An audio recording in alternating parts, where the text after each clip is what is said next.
What's up, everybody? It's Soren Baker here on Unique Access Entertainment. Please be sure to hit that subscribe button. As y'all know, it's right there and it's free.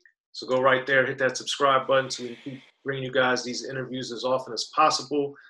Subscribe, like, share the content. Each one teach one. Tell a friend about Unique Access Entertainment.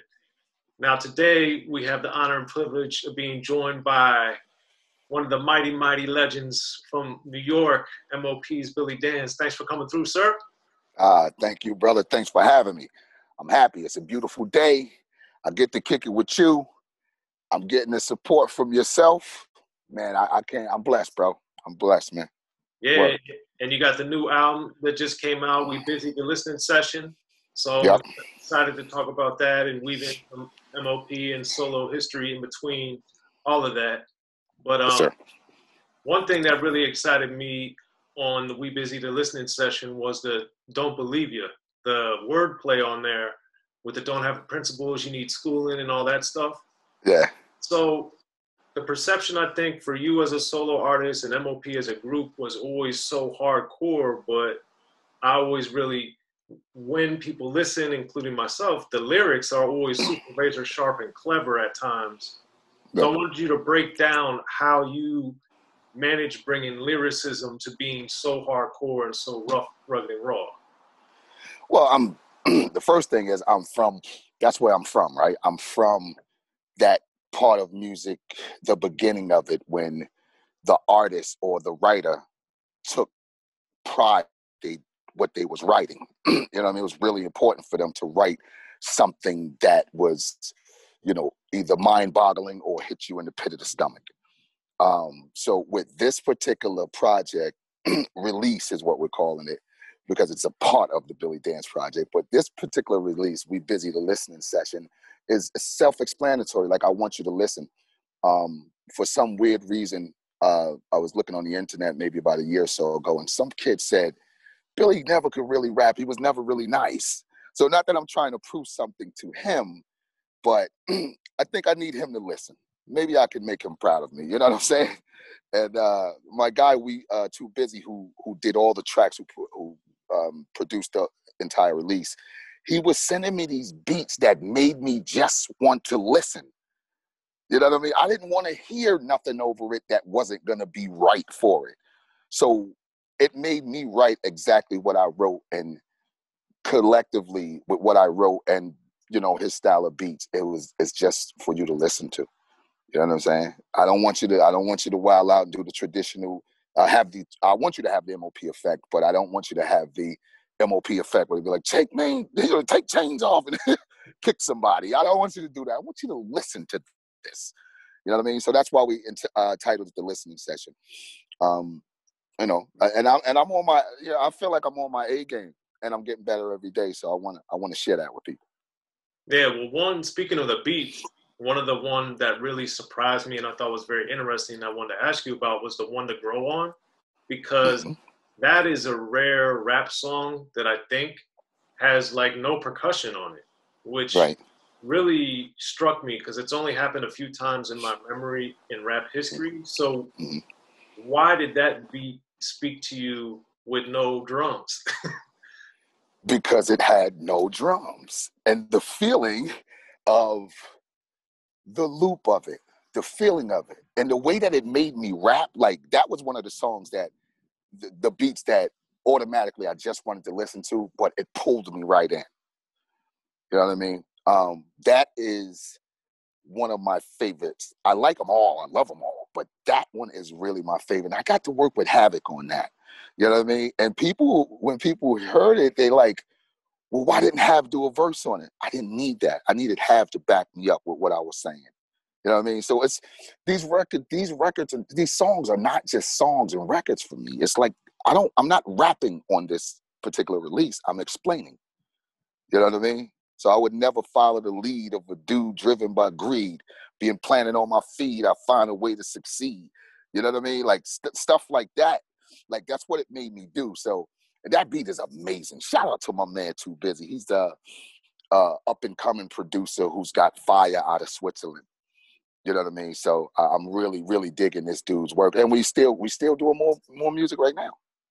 Well, that's one of the things that I really appreciated about We Busy the listening session, and also in general with your other solo projects and then M.O.P. is that while you guys had a sound and while you had a image per se, you were Mm, also very unconventional from what was going on in rap at the time. Basically, every time you guys came out, and I wanted right. you to explain that even though you're hardcore New York, all this stuff, that you were able to also be unconventional at the same time. Where does that come from, and how were you able to execute that? Do you think? Well, again, that goes back to where we come from, right? Like, if we could remember, and I know everybody that's paying attention is not as old as I am, but when I first got attached to rap music, when it first hit me, there was probably like 10 artists globally. But everybody was different. Everything sounded different. So when we came into the game, it was already embedded in us that we couldn't sound like someone else. You know what I mean? And doing it the way that doing it the way that we do it is what's special to M.O.P. is really unique. And when you hear that M.O.P. sound, you know M.O.P. Today, and I hate to talk about any other artist, but today it's like if you want to hear, you can hear 10 different artists when you listen to one. You know what I mean? Because they all sound the same. So I think keeping everything unique um, and being grounded. So people say it's hardcore. I guess that's what they labeled it as. But we are grounded men.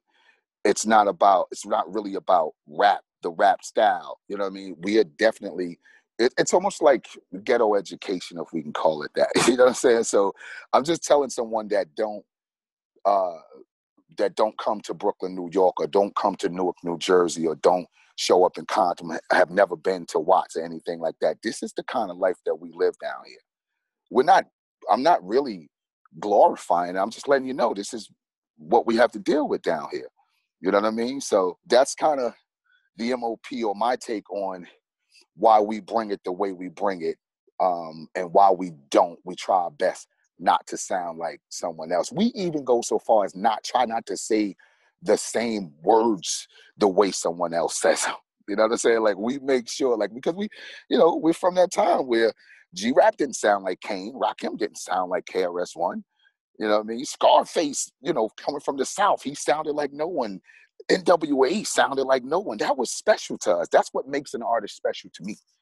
You know what I mean? So, and with that being said, I do appreciate all the new artists and the new sounds in hip hop because I call it this thing of ours, and this thing of ours should grow. It shouldn't sit still. Everybody should make money from it. It's ours. It's making money. Why shouldn't we eat from it?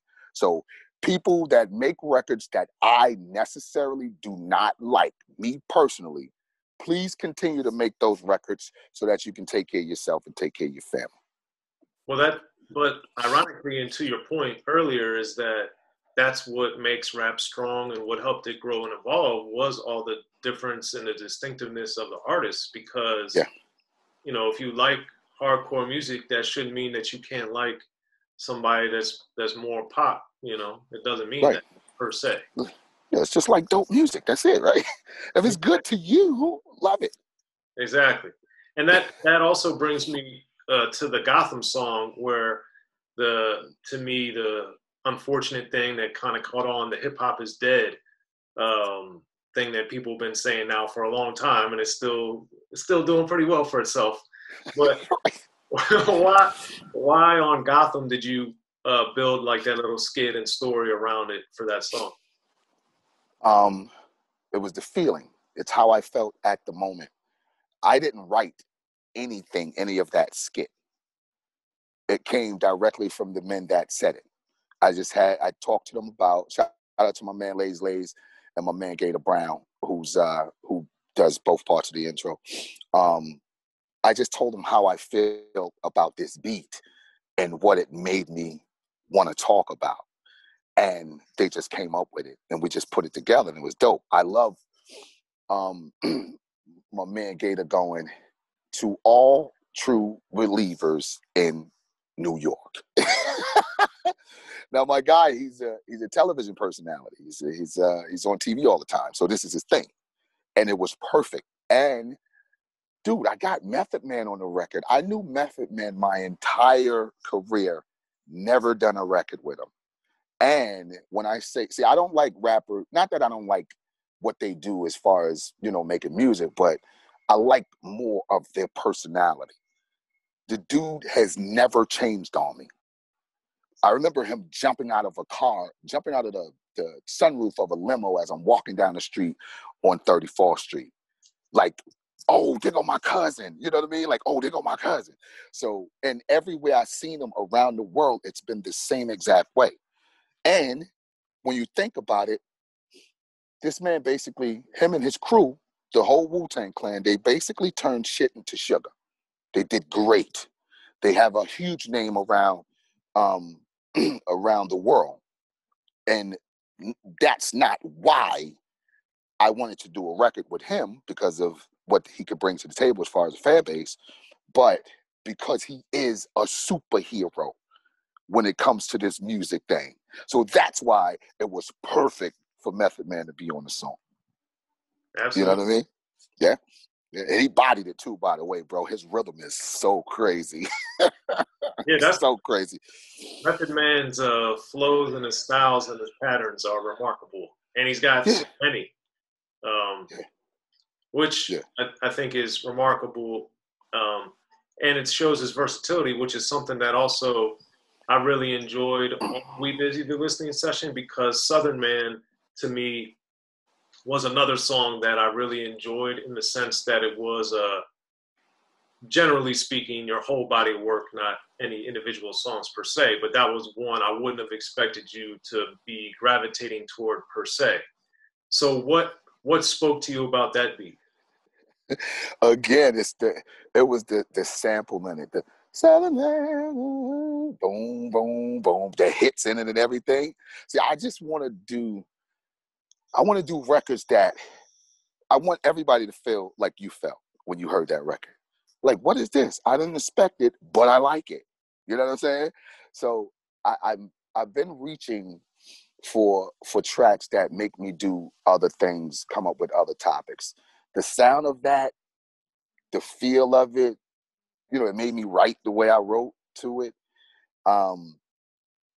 And it's that sample, bro. Like in the hook, we want love, oh, some kind of man. That's so fire to me, bro. So I just wanted to, I wanted to follow it.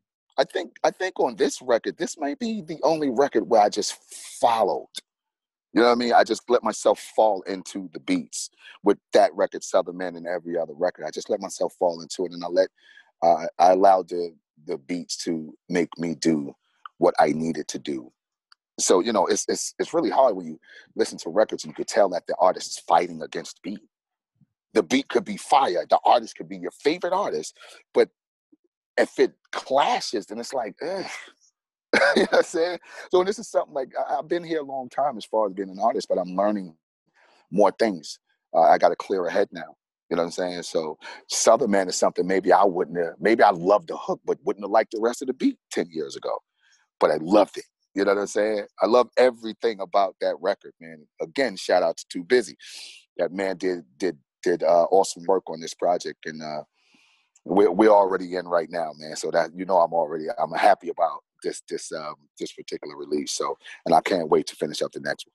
Be sure to check out the History of Gangster Rap by Soren Baker. He's official. History of Gangster Rap features exclusive interviews with Ice-T, Snoop Dogg, MC Ren, the D.O.C, and dozens of others. The History of Gangster Rap, a definitive look at how Los Angeles changed rap forever. In Los Angeles, the streets definitely set the tone of the hip-hop music. At 19, I got a $50,000 car. My whole angle always was, I'll be street, but I will always tell you the horrors that go along with this life. There will be penalties and casualties for just wearing the wrong color in somebody's neighborhood. And once gangster rap made it from the streets to the TV, the genre exploded. With Fab 5 on Yo MTV Raps with NWA. Yo MTV, it just catapulted us from being local heroes to national gangbang rappers. The History of Gangster Rap discusses it all from 1980 up till today. There's always gonna be shit happening in the streets. You know what I mean? So it's always gonna be something to talk about. The history of gangster rap in stores now.